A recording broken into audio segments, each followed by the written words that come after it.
Rahim. Allahumma sholli wa sallim ala sayyidina Maulana Muhammadin wa ala alihi wa sahbihi asma'in nama ba'du.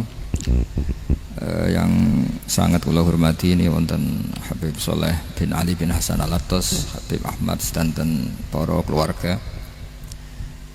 Monggo sarang-sarang maos Fatihah sipun kangge Habib Ali Syarifah Syifa dan keluarga. Al-Fatihah. A'udzubillahi minasyaitonir rajim. Bismillahirrahmanirrahim. Alhamdulillahirabbil alamin.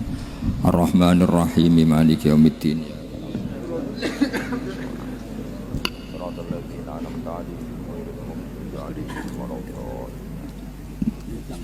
Niki ngaji pinten 20 menit. Berapa menit? 20 menit. Bismillahirrahmanirrahim. Ini saya niat ngaji tentang yang populer mawon ya, tapi dimaknani secara detail ngangge tradisi ini ulama. Idza matabnu adama in qata amaluhu illa min salasin shadaqatin jariyatin aw ilmin yuntafa'u bihi aw waladin sholihin yatullah. Kula maknani sing ketiga mawon, awaladin sholihin yatullah. Terus walad niku maknane anak. Anak niku saged anak nasab. Kados Habib Umar bin Isbat Habib Soleh bin Isbat Habib Ali namanya anak nasab. Lalu yang paling penting dari status anak niku soleh. Soleh niku status perilaku. Ya, dados soleh niku status ingkang soleh. Soleh niku maknane ingkang layak. Yat ulah nembe wonten sifat kedua ingkang dongano. Dados pertama nu sementing soleh. Dikata saat ini tiang mendoakan orang tuanya, tapi buatan enten status soleh, dari rapati mandi. Jadi ini yang perlu diperhatikan. Jadi status soleh itu kita dapatkan dulu, baru yadul. Sekarang do menculot, anaknya do rapati soleh, terus dunga saja ini rapati mandi. Nah ini Habib Ali bejo, anaknya dijinakno soleh, ya soleh tenan. Jadi ini pun ini nama merger nih. Jadi soleh kamil. Tapi ngeten nggih, kula pesen karena Habib Soleh mulai kecil sama saya, sama-sama ngaji di Mbah Mun. Orientasi terbaik saking sunnah nabawiyah gini ku keberlangsungan. Terus kula sering belajar tentang kitab-kitab samawi, kitab-kitab sing diriwayataken beberapa ulama ahli kitab sing pun disaken kalian ashabur Rasulillah sallallahu alaihi wasallam. Niku riyen Nabi Ibrahim niku pertama dadi Khalilur Rahman, kekasih Allah Khalilur Rahman. Niku mergi piyambake nu tersiksa protes. Terus kadang tiang saya niku kudu protes. Tapi protes bukan kita demo. Protes itu tidak harus demo, protes. Ya Allah, dunia ini tidak fair. Engkau yang Tuhan, Engkau zat yang begitu penting, Engkau zat yang menciptakan langit dan bumi, Engkau zat yang memberi rizki, yang bikin air, bikin oksigen, semua kebutuhan manusia, kemudian mereka tidak kenal Engkau. Ini tidak fair. Jadi beliau itu tiap malam itu ngumpat, ini enggak fair dunia ini. Engkau yang begitu penting pencipta langit bumi, Engkau begitu penting yang menciptakan air, menciptakan kebutuhan manusia, kemudian mereka tidak kenal Engkau. Ini tidak fair, ini tidak benar. Jadi sering marah gitu. Karena sampean nggak bisa bayangkan kan, apapun hebatnya presiden atau menteri atau rektor atau kiai itu nang desa nggak dikenali statusnya, diundang lek apa yang dilek itu gak keren belas. Karena ya sama kan, misalnya Habib Soleh Al-Attas muridnya Said Umar bin Mbah Mun, terus nang desa diundang pening dilek itu kan gak keren belas. Awal dari keren tetap dikenal. Nah kemudian orang itu tidak kenal Allah. Makanya terus beliau sujud berkali-kali, ya Allah, sama siapa munajatnya beliau? Innahu la yahzununi alla ara ahadan fil ardi ya'buduka ghairi. Jadi cara kiai sarang namanya innahu sak temene kelakuan la yahzunu, yektene nyusano ni ing ingsun, nyusano banget karena pakai lam taukid. Innahu sak temene kelakuan la yahzunu, yektene nyusano banget ni ing ingsun. Apa sing nyusano an? Apa sedene kelakuan la ara ora ningali ingsun fil ardi ing dalam bumi. Ahad dan ing wong suwiji ya'budu kang nyembah sapa ahad ka ing panjenengan wiri saliyane ingsun. Ya Allah, sungguh saya sangat susah karena Engkau zat yang begitu penting, kemudian yang tahu kalau Engkau Tuhan itu hanya saya. Sampai ngenes gak misalnya ada orang melihat saya itu Umar Hafid kemudian tidak tahu kalau beliau orang alim, sampean sebagai muridnya ngenes enggak? Ngenes kan? Ada orang memperlakukan Mbah Mun tidak tahu kalau beliau seorang alim alama, kita sebagai santrinya ngenes enggak? Ngenes. Lah ini Allah yang Tuhan, kemudian orang tidak ada yang memperlakukan dia sebagai Tuhan, bahkan nyebut saja tidak mau. Itu ketersiksaannya Nabi Ibrahim. Kalau kita kan tersiksa mergo ora duwe, ora payu rabi, terus sing wis payu rabi ra iso wayo, ya gitu-gitu. Macam-macam kesulitan. Itu jadi apa, jadi wali itu sudah berat karena orientasinya agak tentang Allah tapi tentang diri sendiri. Ana sing susah proposal ragu ya Mas Akam. Macam-macam. Artinya Nabi Ibrahim itu orang yang benar-benar Khalil Rahman. Beliau tersiksa ini karena dunia dianggap gak fair. Masa Allah zat yang begitu penting kemudian mereka nggak tahu. Maka awal dari nubuah itu apa? Menaukan, al-i'lan, mempermaklumatkan Allah di alam raya ini. Makanya nggak ada nabi kecuali memaklumatkan diri. Saya dulu awal-awal Habib Soleh mau nyai, saya bilang orang alim itu harus ngaku kalau alim, Habib juga harus ngaku kalau Habib. Yang orang miskin tidak usah ngaku, sudah konangan.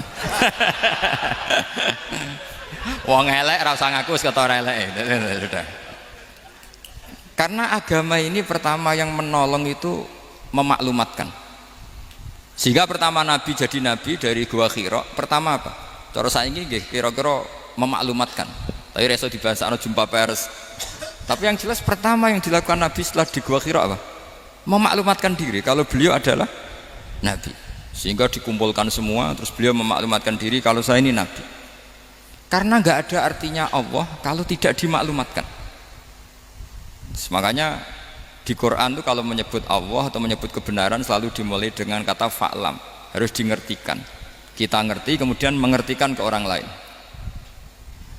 Makanya saya sering dulu bilang ke Habib Soleh, nggak boleh orang soleh menyembunyikan diri. Karena nanti kalau orang-orang soleh menyembunyikan diri, sing zuhara ala wajhil ardi adalah sesuatu yang nggak benar.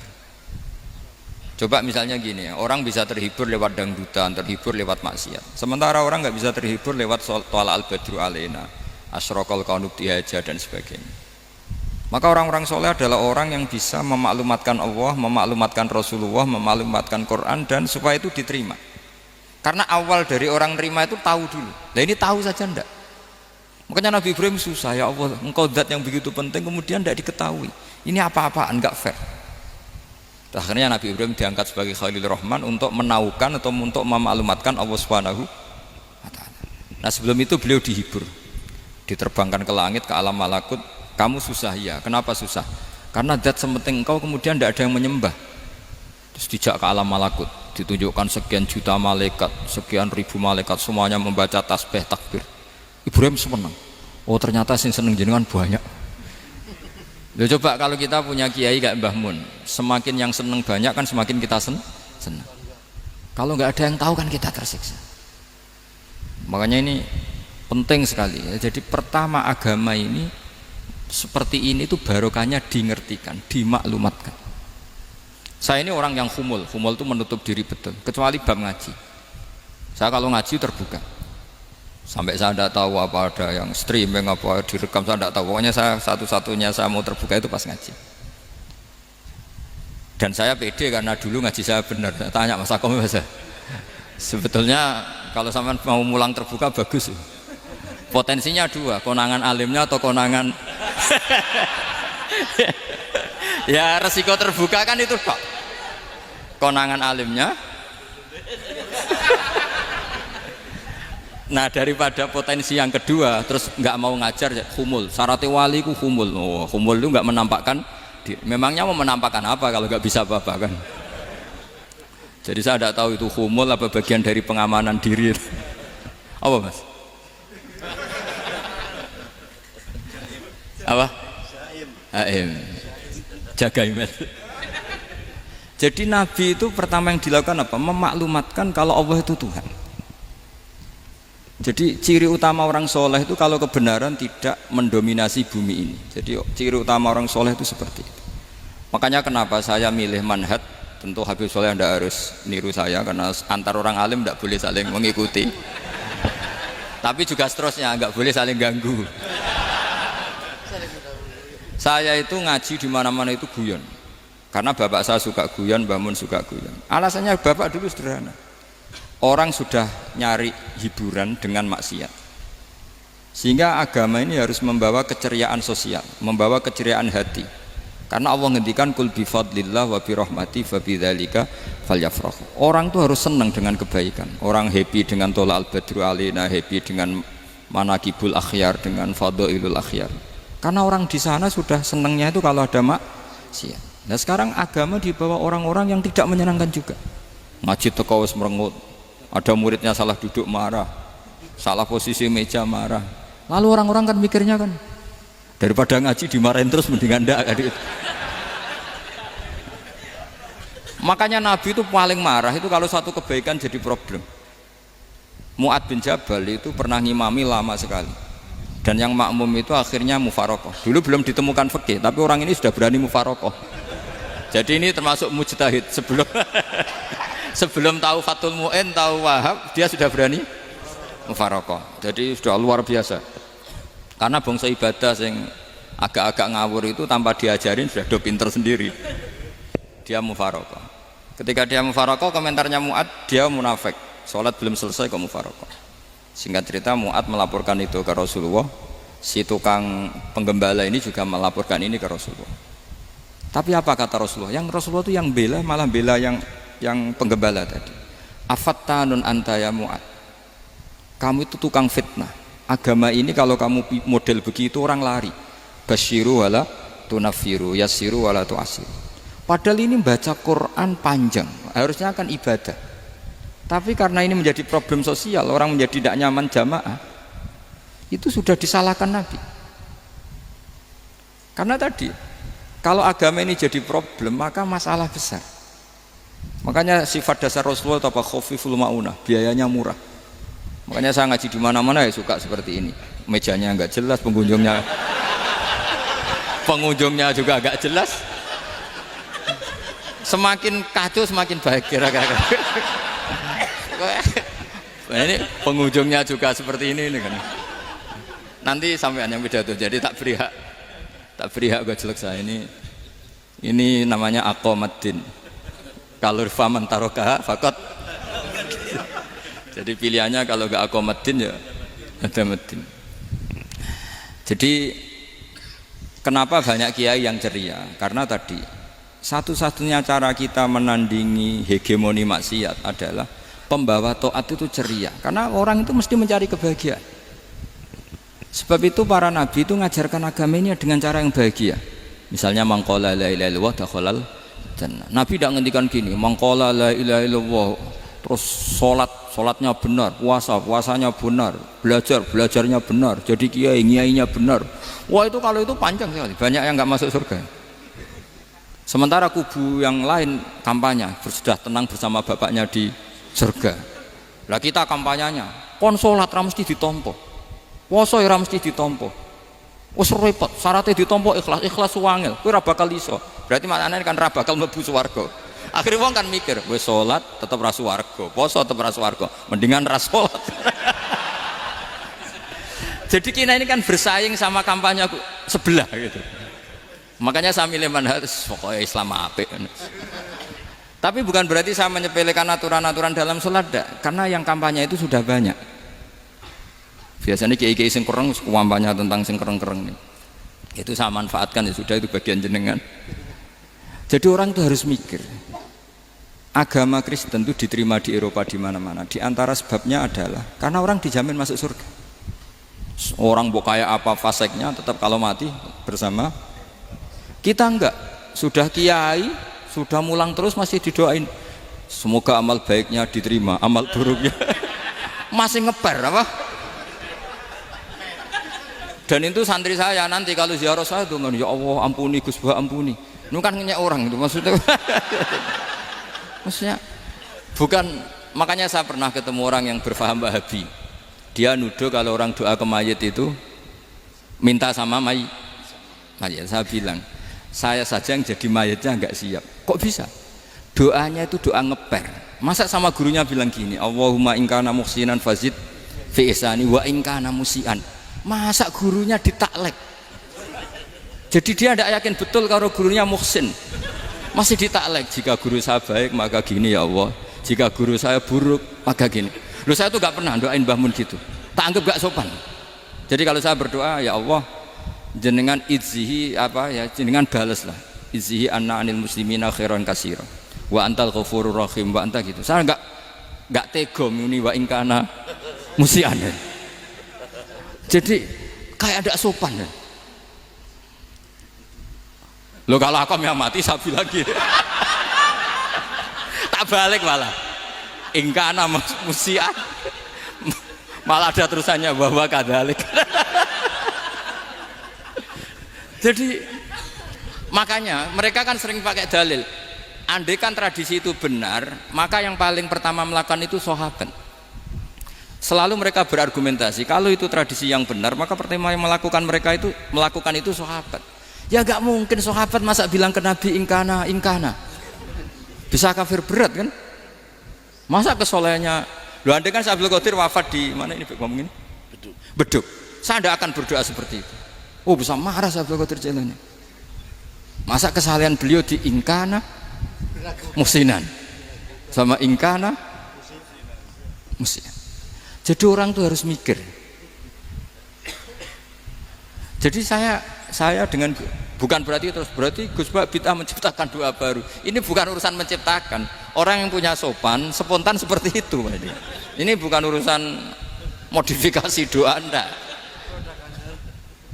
Makanya kenapa para nabi itu tidak disolati dengan cara seperti itu, langsung assalamualaikum ya Rasul, assalamualaikum ya Abu Bakrin, assalamualaikum ya Umar. Enggak mungkin kita mengatakan ya Abu Bakrin, ya Allah ingkana. Masa Abu Bakar di ingkana? Kalau dia bukan kalau beliau ashabu Rasulillah pasti orang Sayyid itu dzurriyyatu Rasulillah pasti al-tahirin al-mutahhari. Guru-guru kita ini guru-guru kita.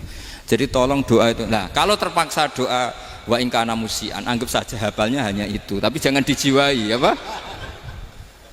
Jangan apa?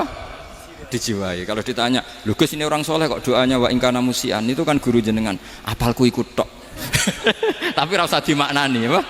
Karena sekali dimaknani nanti kan.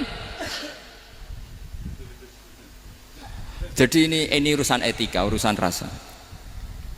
Saya teruskan ya. Karena jadi saya mohon sekali, apa-apa itu ada aturannya. Ada aturannya. Ya tentu kita ikut masal saja. Semua selain Nabi, selain para wali kita nggak apa-apa doa wa ingkana musinan, ingkana musian. Tapi di hati kita sebetulnya ketika mengatakan ingkana musian itu coro Jawa hanya rapalan. Rapalan itu ya sudah ngomong saja, tapi nggak usah apa? Nggak usah dijiwai ya. Yang dijiwai kita adalah sifat ghafurnya Allah, bukan status mayitnya, tapi sifat ghafurnya Allah. Karena kata musik itu kan nggak nyaman.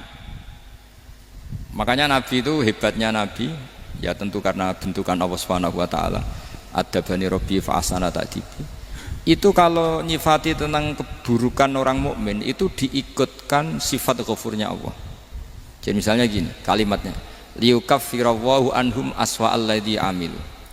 Atau sebagian ayat misalnya wa yukaffiru anhum sayiatihim.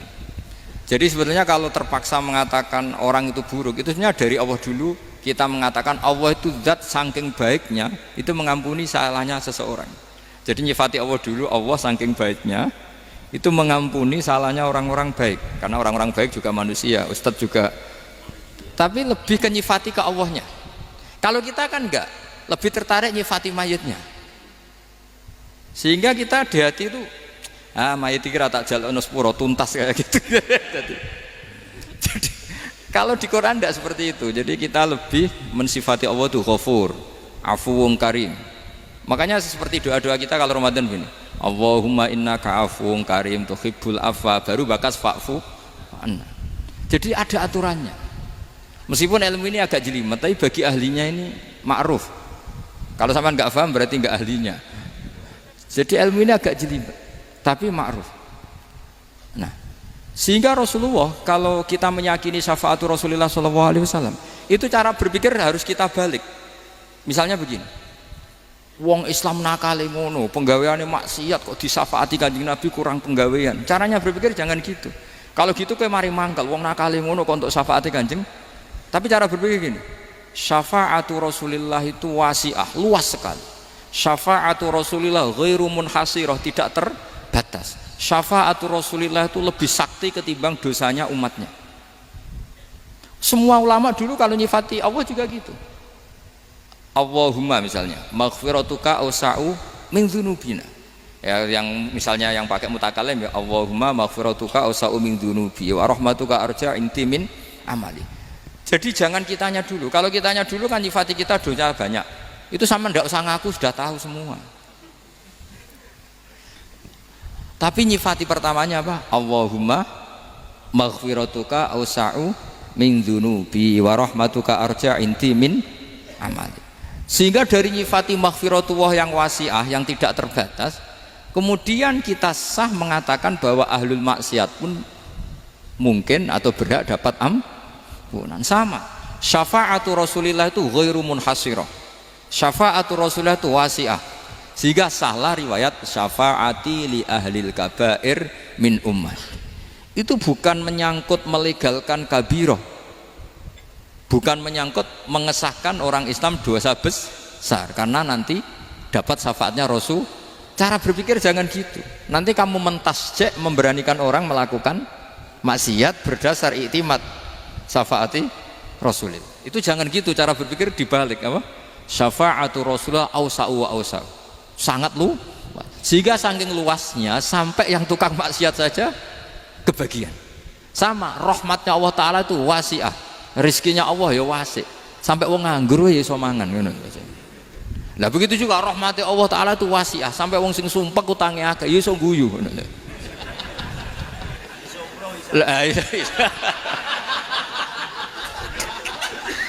Tapi kalau dibalik, misalnya saya diprotes kiai, saya pernah juga diprotes, Gus umat kok mbok latih guyu padahal mereka maksiate akeh, hutangnya akeh, gini-gini. Karena kamu menyifati orangnya. Kalau menyifati orang ini sampean guyu haram. Utang jatuh tempo, sampean gak mikir dosa ndak? Dosa. Jadi kiai muridnya goblok kok kiai ini kurang tahajud itu ya dosa. Jadi kiai kok muridnya goblok tenang wae. Sementing untuk sowanan itu amatir ya gini. Mestinya cara berpikir dibalik. Rahmatullah wasi'ah, rizquhu ya wasi', fadluhu wasi'. Sampai wong sumpek wae iso guyu. Sehingga kita ini sudah objek. Loh, kita ini tidak subjek, di alam raya ini kita tidak subjek tapi apa? Objek. Makanya saya berkali-kali mengatakan, mbok kayak apa sumpeknya kita, tetap wong iso guyu. Karena apa? Allah mensifati dirinya wa annahu wa adhaka wa abka. Allah itu adhaka, zat yang memberi orang iso guyu. Wa abka lan zat sing maringi wong iso nangis. Karena sifatnya Allah Ta'ala pasti nafidah, sifatnya Allah Ta'ala pasti terjadi. Dan kita objek. Makanya wong sumpek utange akeh, bojo ora percaya, tangga ora percaya, nak guyu banter-banter. Karena Allah ku adhaka, zat sing maringi guyu.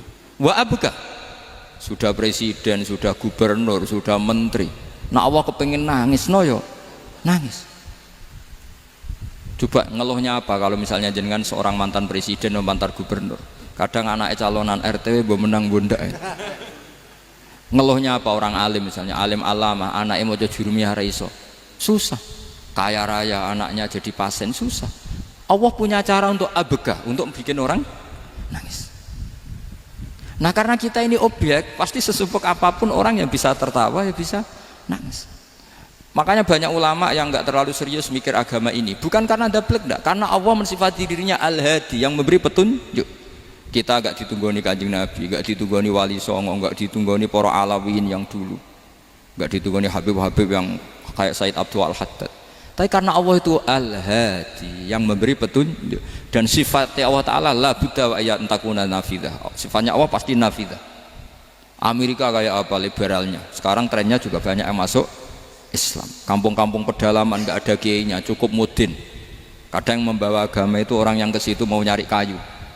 Orang di pedalaman Kalimantan, Sulawesi itu pertama itu nyari kayu, tapi bawaan hidayat, lama-lama bikin masjid. Saya pernah di Korea, ke sana orang nyari uang, niatnya juga nyari uang, tapi akhirnya tersiksa kalau enggak bikin masjid. Karena apa? Karena Allah itu Al-Hadi, zat yang memberi petunjuk. Maka kamu tidak usah khawatir. Agama ini pasti jalan ila yaumil qiyamah. Karena Allah Al-Hadi. Sama. Mbok kamu umat mbok weden-wedeni kowe ku amalan ora mesti ditampa. Nek ora ditampa mlebu neraka. Ngono mulai ngaji ya tenang ae. Tenang, santai. Bahkan kadang bilang gini, Pak Yai tadi gak bener. Masa ngecap orang mlebu neraka? Kita yang masyarakatnya gak tahu pintunya. Pak kayaknya tahu pintunya. Karena orang itu punya cara. Loh ya betul. Orang Bedui itu kalau ngaji sama Nabi itu lebih unik timbang yang soleh, timbang yang pinter. Sehingga banyak ilmu itu ditemukan dari orang Bedui. Karena cara berpikir itu aneh. Kalau orang soleh, orang waras kan berpikirnya ada aneh, standar.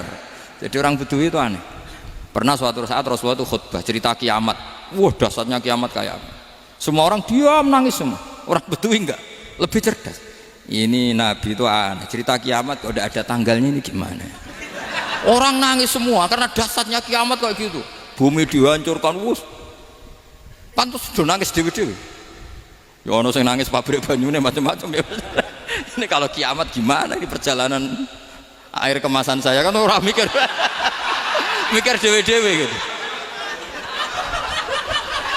Tapi ini enggak. Orang Bedui cara berpikir tuh enggak. Malah ya Rasulullah mata sa'ah. Engkau itu cerita kiamat tapi enggak jelas tanggalnya. Kalau cerita kiamat ya harus jelas dong kapannya. Jadi unik. Jadi cara berpikir sahabat kaget semua loh. Kaget. Karena gak kepikiran. Nabi a'radu anhu, a'radu itu mengabaikan. Banyak sahabat yang menganalisis lam yasma'kan. Nabi memang gak dengar sehingga mengabaikan. Ada yang analisis lagi sami'a wa kariha. Sebenarnya Nabi dengar itu gak berkenan karena tengah-tengahnya khutbah kok tanya. Tapi si Arabi ini cerdas. Masuk akal kan? Misalnya mau pilihan presiden, orang mesti tanya kapan kan gitu. Ya kan? Mau ganti presiden atau ganti bupati, takarannya orang kan kapan? Kayak Mas Akom jadi wali ndak? Pertanyaannya kan kapan? Kalau jatuhnya kan sudah ya. Sehingga tanya, mata sa'ah ya Rasulullah. Lama-lama Nabi diangen-angen, bener juga orang ini. Saya cerita kiamat kok gak jelas kapannya. Ini Nabi menjawab. Tapi karena Nabi orang-orang yang sangat pinter, tanya balik. Ma'atattalaha. Lalu kalau kamu berani tanya kiamat kapan, saya tanya balik. Ya persiapan kamu apa? Jawabnya santai saja. Fawwah ma'atattalaha kabira sholatin wala siyamin walakinni uhibbuka ya Rasulullah. Saya enggak menyediakan apa-apa, sholat saya biasa aja, maksudnya standar. Ya kira-kira 5 waktu pas. Ya jenis saya lah kira-kira gitu. Wala kabira siyamin, dan saya puasa ya standar saja pas. Walakinni uhibbuka ya Rasulullah. Tetapi saya mencintai engkau ya Rasulullah. Jawabannya Nabi apa? Almar'u ma'aman ahabba. Sebagian riwayat anta ma'aman ahbabta. Jadi hadis itu populer tuh barokahnya wong desa tadi. Andai kan dia punya etika maka sowan dulu tanya 4 mata. Itu jadi hadis ahadi. Tapi barokahnya dia selonong di depan umum. Zaman Nabi khutbah itu jadi hadis mutawatir. Jadi kadang barang baik itu barokahnya orang yang enggak baik. Maksudnya su'ul adab. Tanya gitu kan su'ul, tapi itu barokah. Akhirnya hadis itu mutawatir karena didengar ribuan sahabat yang mendengarkan khutbahnya Rasulullah. Tapi kalau hadis itu satu-satu kan khossoni bidzalika Rasulullah, khossoni bidzalika Rasul, itu nanti jadi hadis ahadi yang kualitasnya jauh di bawah hadis mutawatir. Jadi barokahnya orang su'ul adab itu ya ada karena Allah yang mendesain ini. Akhirnya kata sahabat, kata Anas bin Malik, mereka itu mangkelnya bukan main sama Arabi tadi karena tanya nggak sopan sama Rasulullah. Tapi setelah Nabi jawab almar'u ma'aman ahabba fama farihu bisyai'in farahahum bidzalika badal. Mereka tidak pernah senang dengan hadisnya Nabi sesenang riwayat almar'u ma'aman ahabba. Barokahnya Arabi Bedui. Makanya saya sebagai kiai ini Bedui saya tak pertahankan ila yaumil qiyamah. Karena umat ini pernah terbarokahi oleh orang apa? Bedui. Barokah su'ul adab tadi. Jadi mohon ini supaya majelis ini kan majlisul iltorti Rasulullah, coba terlatihlah mengatakan Allah itu subjek, Allah itu al-fa'ilul mukhtar, Allah itu al-fa'ilul mukhtar, Allah itu yang menentukan alam ini. Dan Allah mensifati dirinya wa annahu huwa adhaka wa abka. Allah itu zat yang memberi orang itu bisa tertawa. Dan Allah juga yang memberikan orang itu bisa menangis. Mbok kayak apa kamu neror umat, amal nggak mesti diterima gini-gini. Ternyata neng majelis nangis ya, mulai guyu. Kadang guyu-guyune ngenyek tenane. Daripada apa ya agak-agak merodok orang yang dohirnya beda dengan batinnya, nggak perlu distatuskan seperti itu.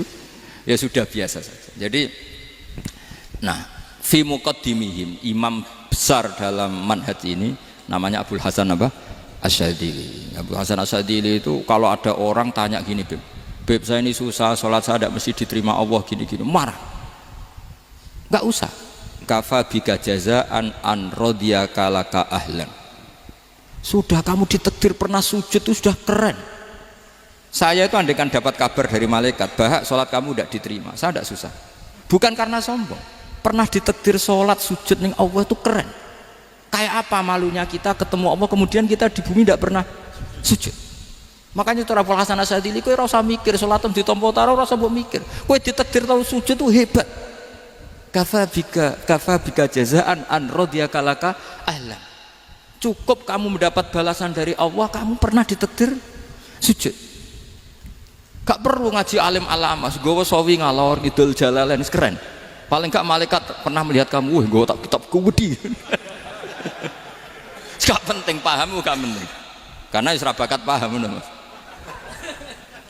Jadi Abul Hasan Asyadzili adalah orang yang dan itu Al-Hasani ya, dan itu Al-Hasani. Makanya macam-macam kita yang Al-Husaini sudah kita punya Faqih Muqaddam, punya banyak. Di Al-Hasani yang paling populer diantaranya adalah Abul Hasan Asyadzili. Beliau tuh kalau ngendikan sesuatu itu positif terus. Termasuk itu ketika ada orang resah sholat saya diterima ndak, kata beliau, wes sing sempurna, ditakdir tahu sujud. Saya itu sebetulnya kadang-kadang miris, wes sholatku tompo ta ora, tapi saya sangat sadili. Sangat-sangat sadil. Saya nggak pernah berdoa ya Allah ibadah kami jenengan terima ndak, karena takut kalau doa gitu keterusan itu terus ditompo ora ya. Akhirnya keterusan gitu. Akhirnya ngenes. Masa orang pernah sujud ngenes? Lama-lama gini setan masuk, apa artinya saya sujud ternyata nggak diterima. Lho wong kawula kok iskal tentang pernah sujud. Itu kan ibarat gini, kamu ngasih uang sama orang tua kamu, misalnya Habib Soleh ngasih uang Habib Ali, terus apa artinya tak kasih kemudian beliau tidak terima kasih, itu kan lucu. Terima kasih tidak terima kasih seorang anak ngasih orang tua itu keren. Makanya saya bangga dengan Habib Soleh ketika beliau mengumrohkan Habib Ali, sudah mendaftarkan haji Habib Ali. Nggak usah mikir diterima apa enggak, wes keren, itu sudah perilaku yang keren, yang hebat. Makanya saya sering ada orang mau cerai tanya saya, Gus saya ini cerai gak, istri saya kurang ajar gini. Gak usah. Tapi bojo kula judes. Uang di bojo iku wis keren. Paling gak kowe ra darani jomblo.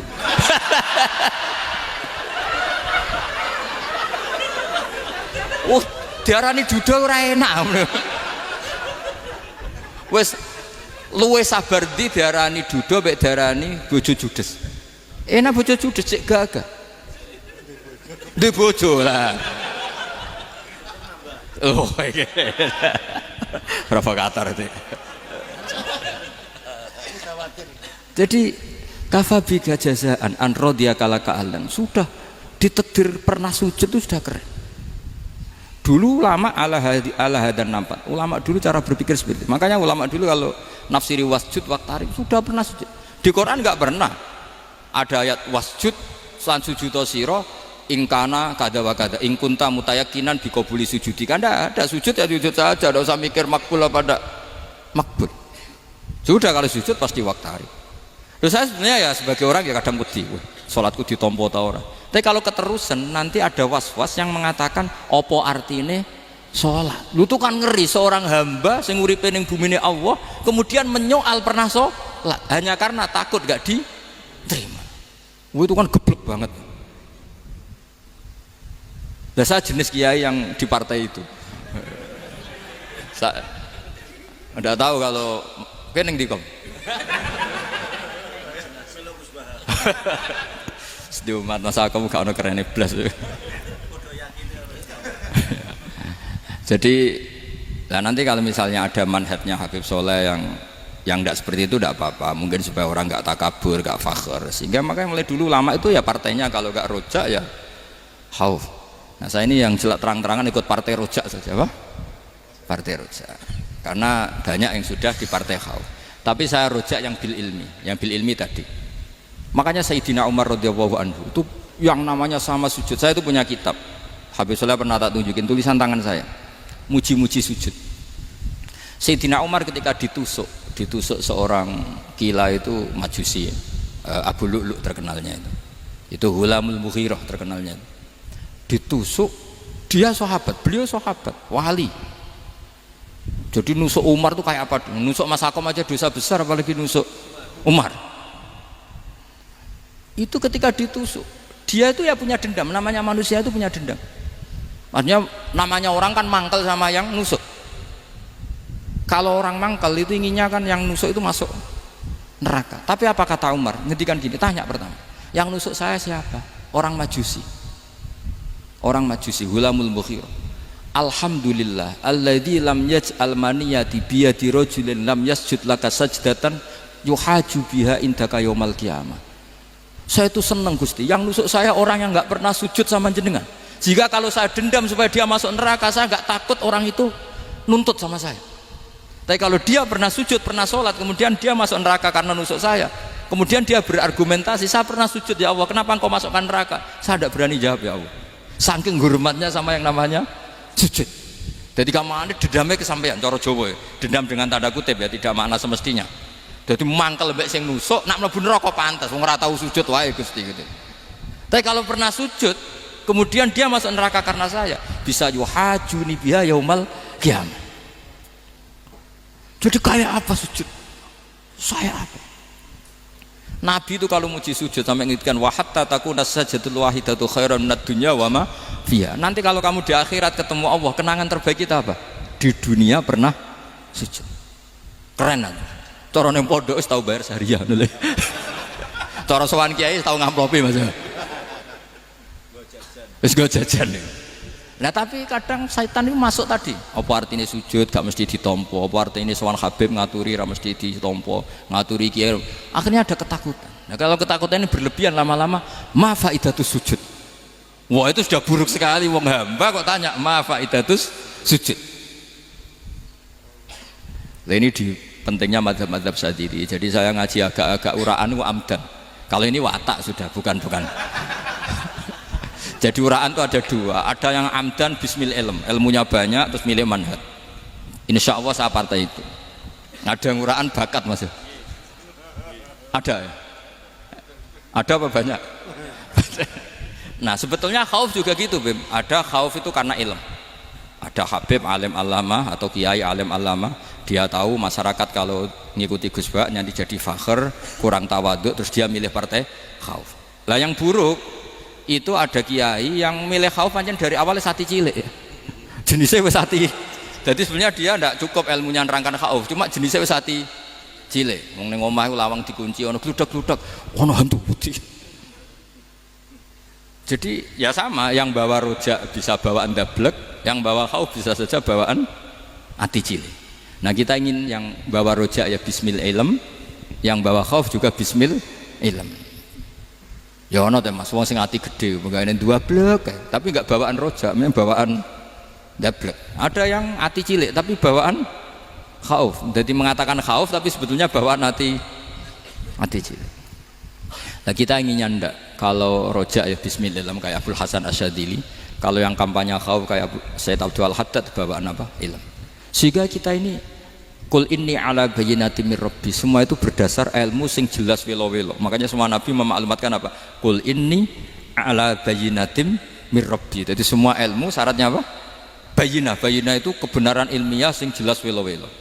Makanya itu yang disebut Allah Subhanahu wa taala mensifati kekasihnya yaitu Nabi Muhammad sallallahu alaihi wasallam, lam yakunil ladzina kafaru min ahlil kitabi wal musyrikina munfakkina hatta ta'tiyahumul bayyinah rasulun minallah yatslu suhufam mutahhar. Niku Kanjeng Nabi saking cerdase meneh dek wong Islam, wong musyrik, wong kafir ngerti logika yang dibangun Nabi saja kuat infikak dari kemusyrikannya. Makanya disebut munfakin.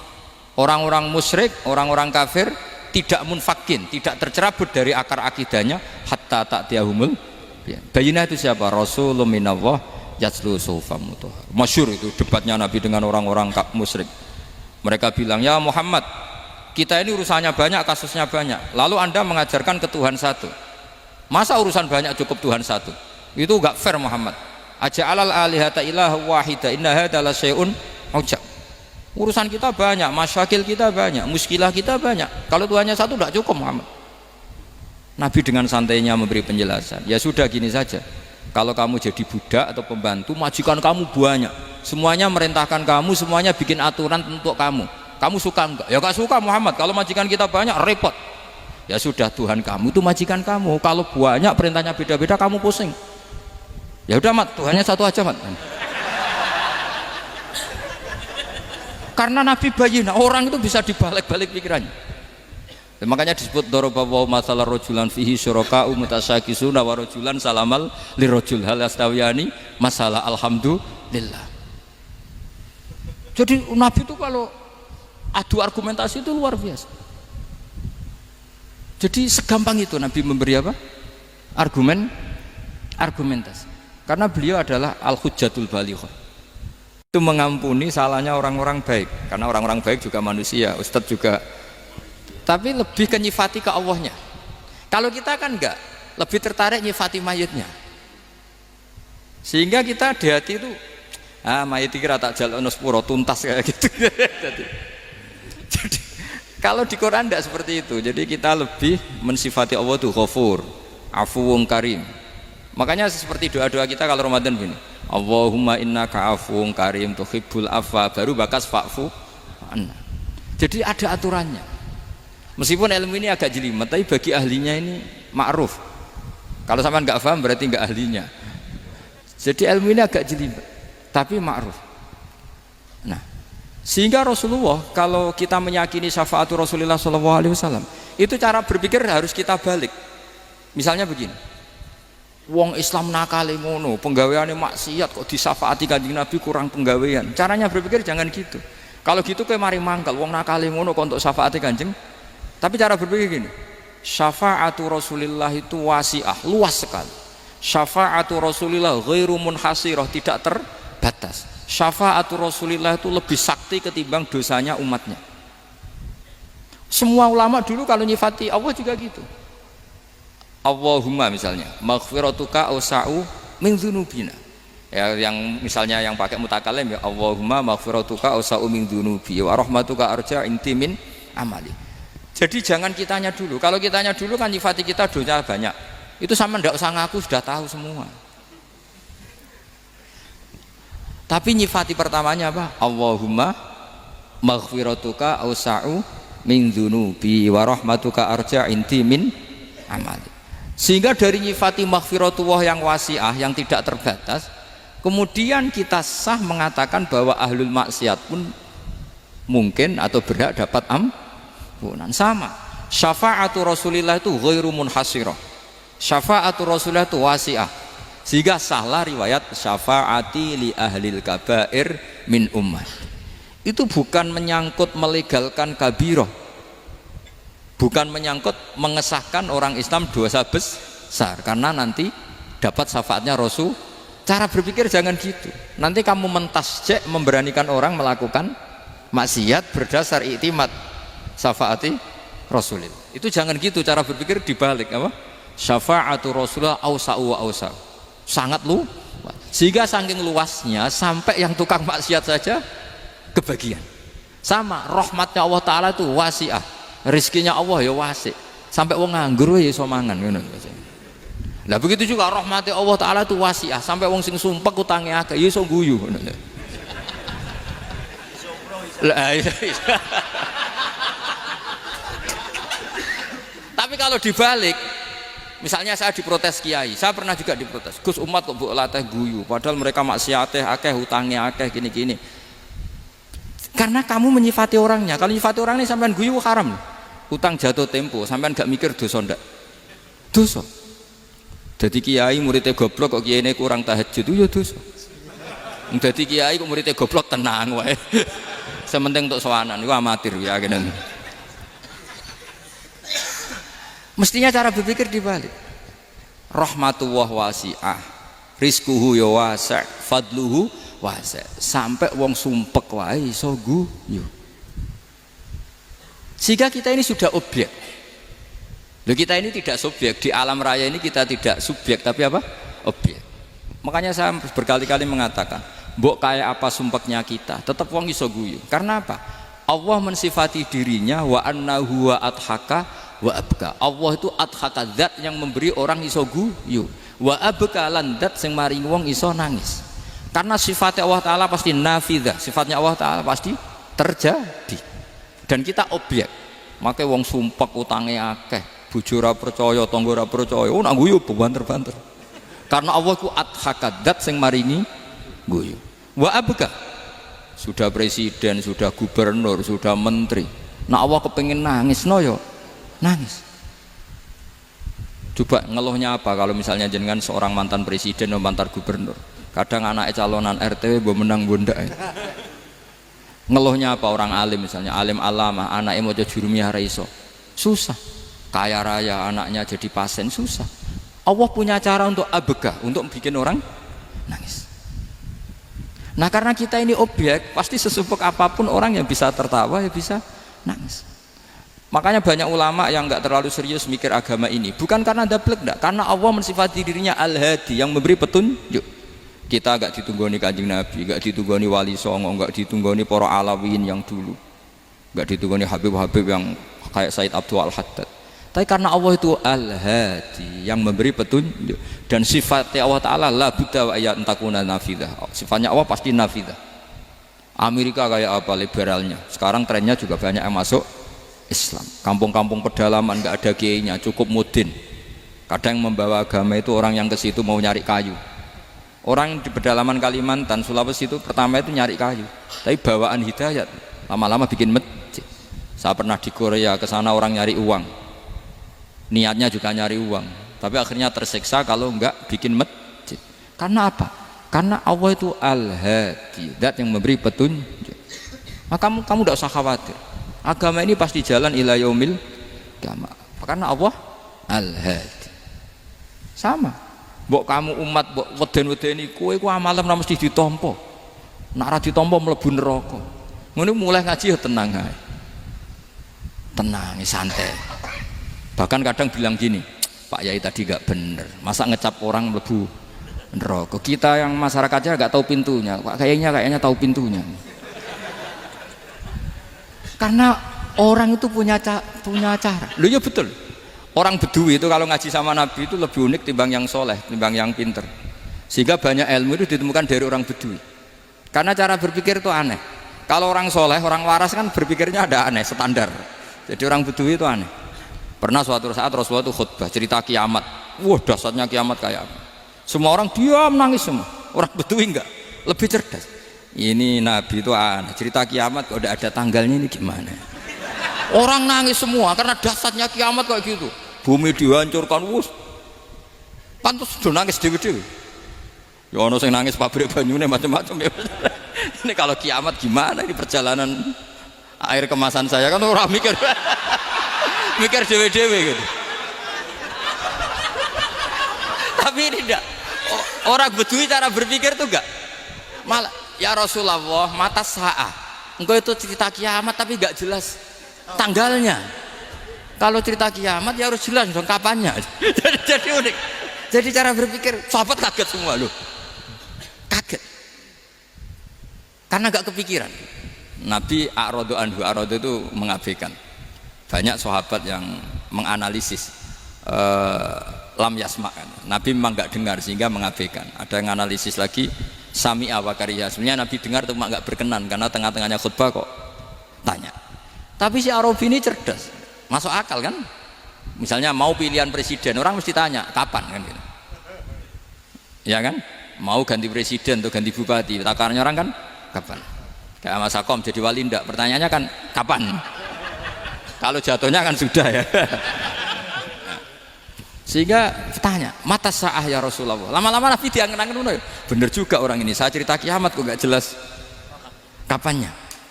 Ini Nabi menjawab. Tapi karena Nabi orang-orang yang sangat pinter, tanya balik, ma'atat talaha. Lalu kalau kamu berani tanya kiamat kapan, saya tanya balik, ya persiapan kamu apa? Jawabnya santai aja. Fa wallah ma'atadullah kabira sholatin wala siyamin walakinni uhibbuka ya Rasulullah. Saya enggak menyediakan apa-apa, salat saya biasa aja, maksudnya standar. Ya kira-kira 5 waktu pas. Ya jenis saya lah kira-kira gitu. Wala kabira siyamin, dan saya puasa ya standar saja pas. Walakinni uhibbuka ya Rasulullah. Tetapi saya mencintai engkau ya Rasulullah. Jawabannya Nabi apa? Almar'u ma'aman ahabba. Sebagian riwayat anta ma'aman ahbabta. Jadi hadis itu populer tuh barokahnya wong desa tadi. Andai kan dia punya etika, maka sowan dulu tanya 4 mata. Itu jadi hadis ahadi. Tapi barokahnya dia selonong di depan umum. Zaman Nabi khutbah itu jadi hadis mutawatir. Jadi kadang barang baik itu barokahnya orang yang enggak baik. Maksudnya su'ul adab. Tanya gitu kan su'ul. Tapi itu barokah. Akhirnya hadis itu mutawatir karena didengar ribuan sahabat yang mendengarkan khutbahnya Rasulullah. Tapi kalau hadis itu satu-satu kan khossoni bidzalika Rasulullah, khossoni bidzalika Rasul, itu nanti jadi hadis ahadi yang kualitasnya jauh di bawah hadis mutawatir. Jadi barokahnya orang su'ul adab itu ya ada. Karena Allah yang mendesain ini. Akhirnya kata sahabat, kata Anas bin Malik, mereka itu mangkelnya bukan main sama Arabi tadi karena tanya nggak sopan sama Rasulullah. Tapi setelah Nabi jawab almar ma'aman ahabba fama farihu bisyai'in farahahum bidzalika badal. Mereka tidak pernah senang dengan hadisnya Nabi sesenang riwayat almar'u ma'aman ahabba. Barokahnya Arabi Bedui.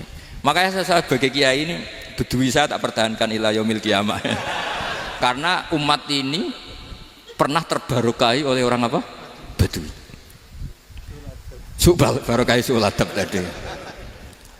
Jadi mohon ini supaya majelis ini kan majlisul iltorti Rasulullah, coba terlatihlah mengatakan Allah itu subjek, Allah itu al-fa'ilul mukhtar, Allah itu al-fa'ilul mukhtar, Allah itu yang menentukan alam ini.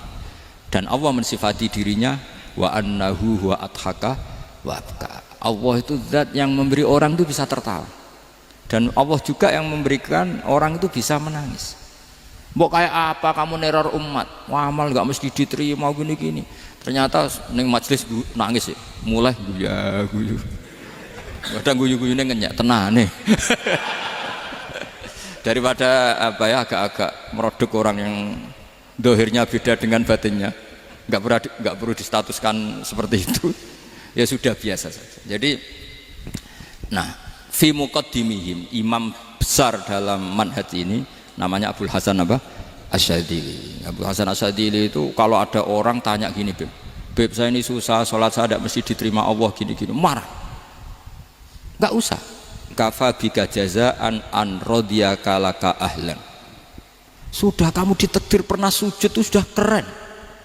Saya itu andaikan dapat kabar dari malaikat bahwa sholat kamu tidak diterima, saya tidak susah. Bukan karena sombong. Pernah ditakdir sholat sujud ning Allah itu keren. Kayak apa malunya kita ketemu Allah kemudian kita di bumi tidak pernah sujud. Makanya itu Abul Hasan Asyadzili kowe ora usah mikir salatem ditampa ora usah mbok mikir. Kowe ditakdir tau sujud itu hebat. Kafa bika jazaan an radiyaka laka ahlan. Cukup kamu mendapat balasan dari Allah, kamu pernah ditakdir sujud. Gak perlu ngaji alim alamas, gowo sawi ngalor ngidul jalalain keren. Paling gak malaikat pernah melihat kamu, wah gowo tak kitabku wedi. Gak penting pahammu, gak penting karena isra bakat paham. Jadi Abul Hasan Asyadzili adalah orang yang, dan itu Al-Hasani ya, dan itu Al-Hasani. Makanya macam-macam kita yang Al-Husaini sudah kita punya Faqih Muqaddam, punya banyak.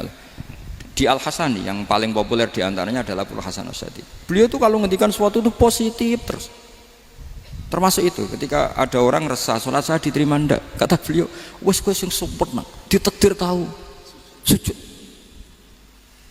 Saya itu sebetulnya kadang-kadang miris, wes sholatku tompo ta ora, tapi saya sangat sadili, sangat sadili. Saya nggak pernah berdoa ya Allah ibadah kami jenengan terima ndak, karena takut kalau doa gitu keterusan itu terus ditompo ora ya, akhirnya keterusan gitu, akhirnya ngenes. Masa orang pernah sujud ngenes? Lama-lama gini setan masuk. Apa artinya saya sujud ternyata gak diterima?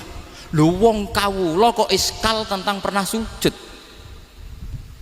Itu kan ibarat gini, kamu ngasih uang sama orang tua kamu, misalnya Habib Soleh ngasih uang Habib Ali, terus apa artinya tak kasih, kemudian beliau tidak terima kasih, itu kan lucu. Terima kasih tidak terima kasih, seorang anak ngasih orang tua itu keren. Makanya saya bangga dengan Habib Soleh ketika beliau mengumrohkan Habib Ali, sudah mendaftarkan haji Habib Ali. Enggak usah mikir diterima apa enggak. Wes keren, itu sudah perilaku yang keren, yang hebat. Makanya saya sering ada orang mau cerai tanya saya, Gus saya ini cerai enggak, istri saya kurang ajar gini. Enggak usah. Tapi bojo kula judes. Uang di bojo iku wis keren, paling enggak kowe ra darani jomblo.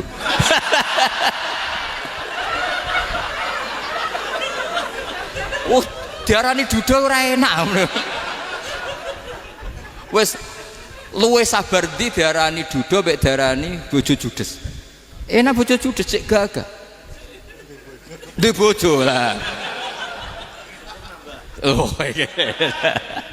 Provokator itu. Jadi kafabiga jazaan an radhiya kalaka alan, sudah ditakdir pernah sujud itu sudah keren.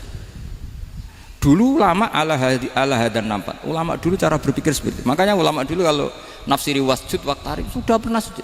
Di Quran enggak pernah ada ayat wasjud san sujudo siro ingkana kada wa kada ingkunta mutayakinan bikobuli sujudi. Kan ada sujud ya sujud saja, tidak usah mikir makbul apa tidak makbul. Sudah kalau sujud pasti waqtarib. Terus saya sebenarnya ya sebagai orang ya kadang wedi, sholatku ditompo ta ora. Tapi kalau keterusan nanti ada was-was yang mengatakan opo artine sholat. Lu tuh kan ngeri seorang hamba sing uripe ning bumine Allah kemudian menyoal pernah sholat hanya karena takut gak diterima. Itu kan geblek banget. Nah, saya jenis kiai yang di partai itu. Saya enggak tahu kalau keneng dikom.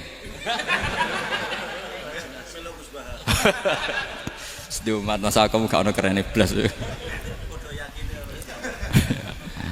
Jadi nanti kalau misalnya ada manhajnya Habib Soleh yang tidak seperti itu tidak apa-apa, mungkin supaya orang nggak takabur, nggak fakhr, sehingga makanya mulai dulu lama itu ya partainya kalau nggak rojak ya khauf. Nah saya ini yang jelas terang-terangan ikut partai rojak saja, Pak.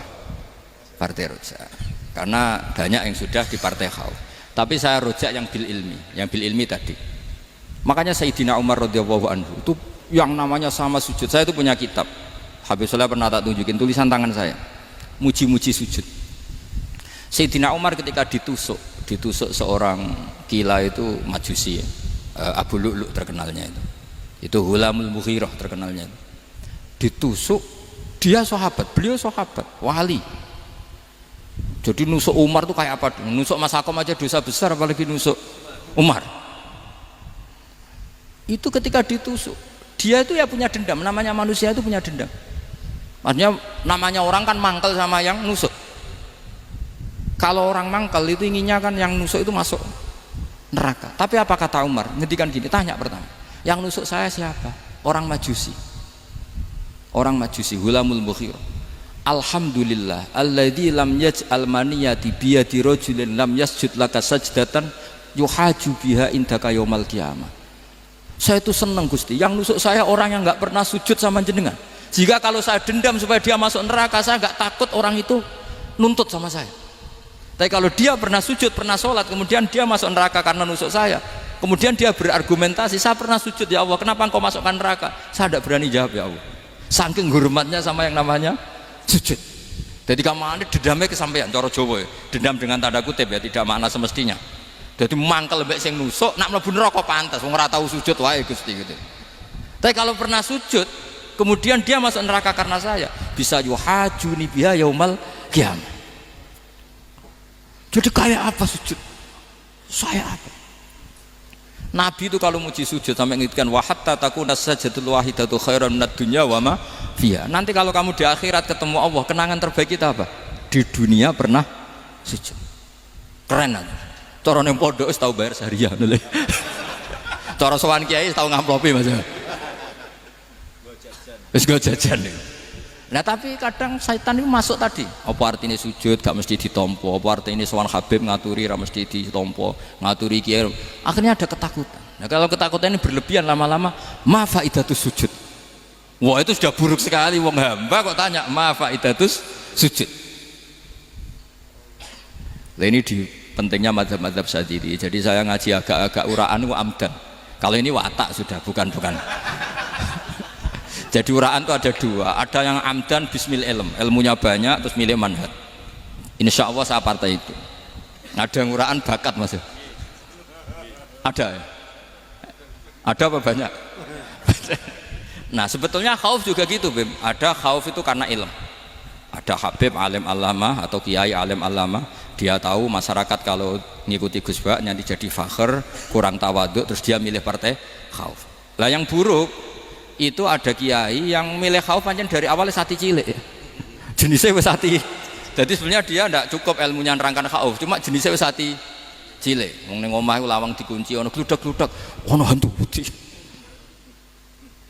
Jadi ya sama, yang bawa rojak bisa bawaan dablek, yang bawa khauf bisa saja bawaan ati cilik. Nah kita ingin yang bawa rojak ya bismil ilm, yang bawa khauf juga bismil ilm.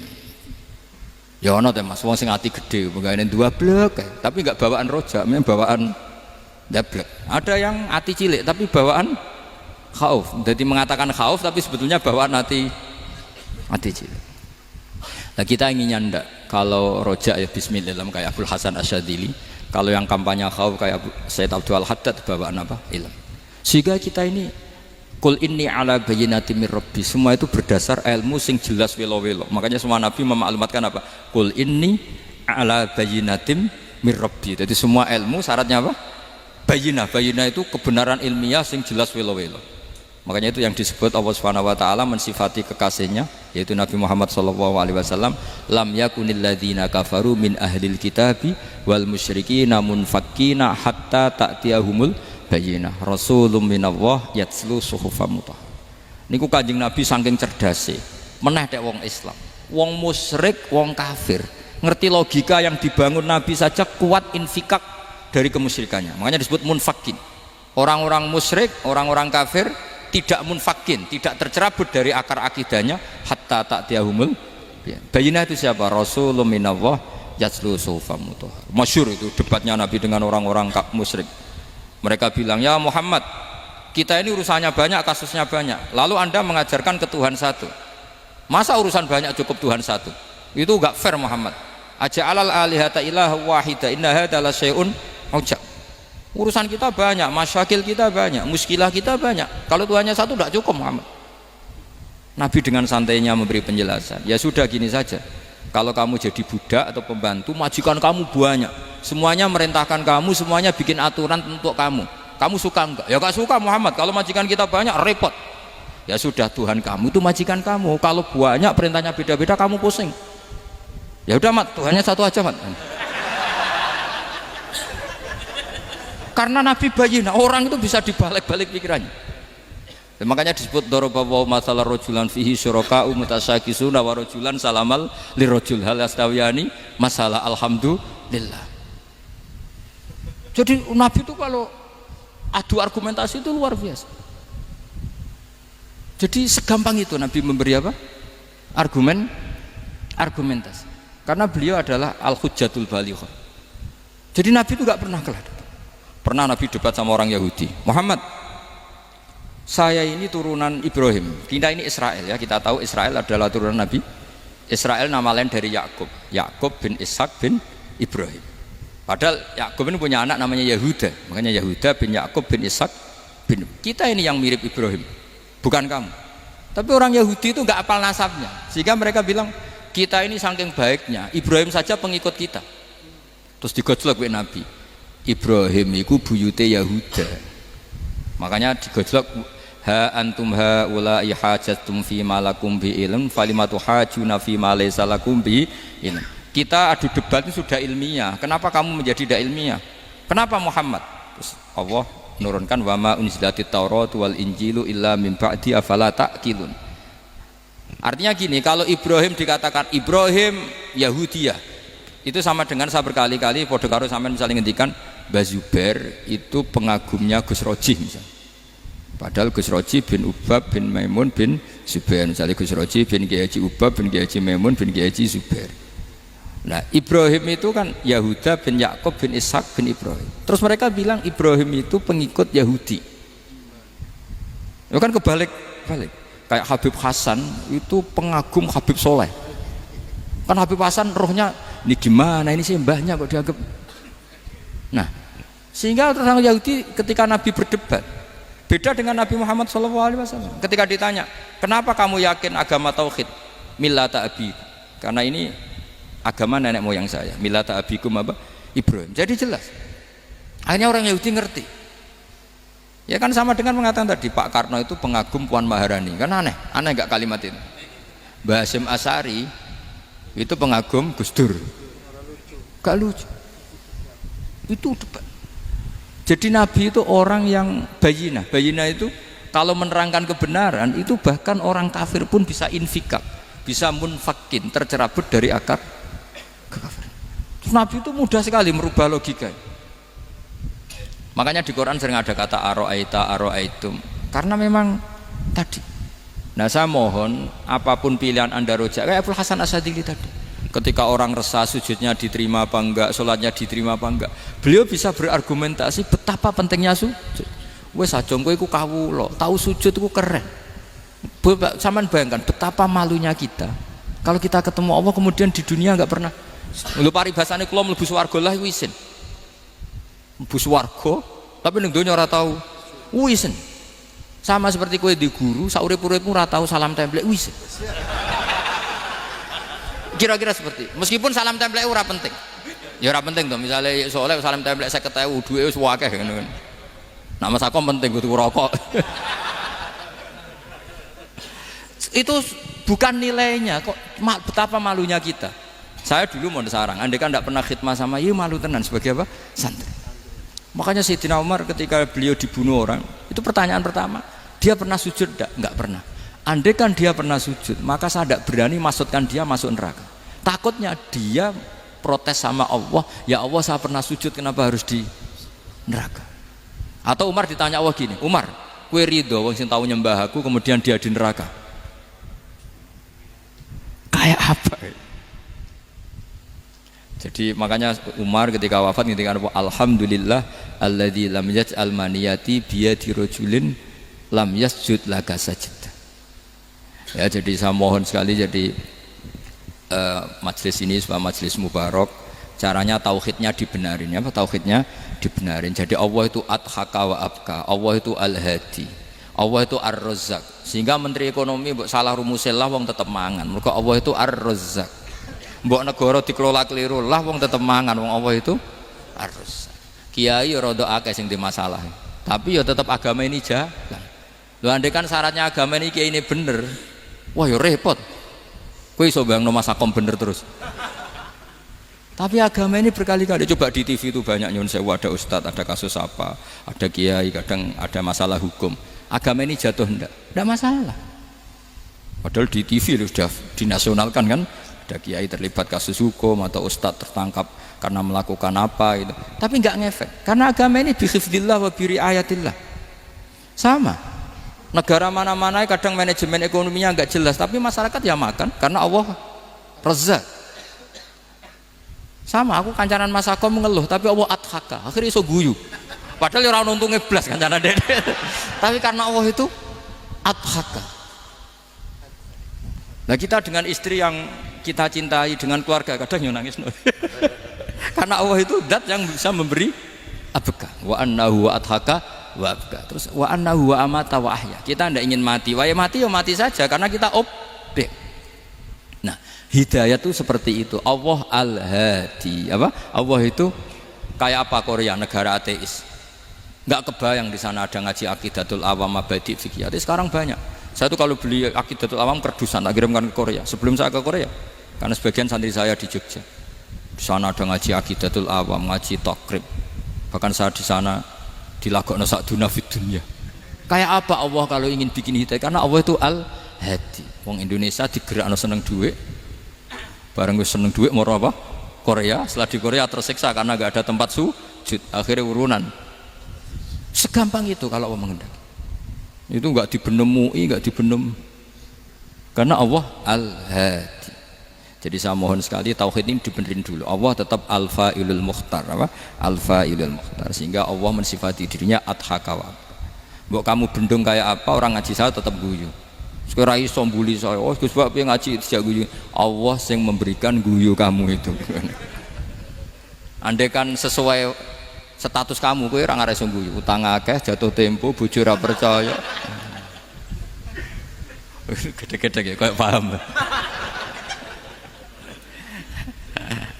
Ya jadi ini tak isyatkan jenengan saya ini tadi bawa kitab Fathur Rahman di Thalibi Ayatul Quran mau tak kasihkan hadiah ke saya itu Marhafid sebagai penyempurna karena beliau sudah Al-Husaini, semoga ini dapat barokahnya Al-Hasani.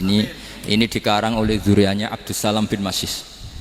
Abdus Salam bin Masis adalah guru dari Abul Hasan apa?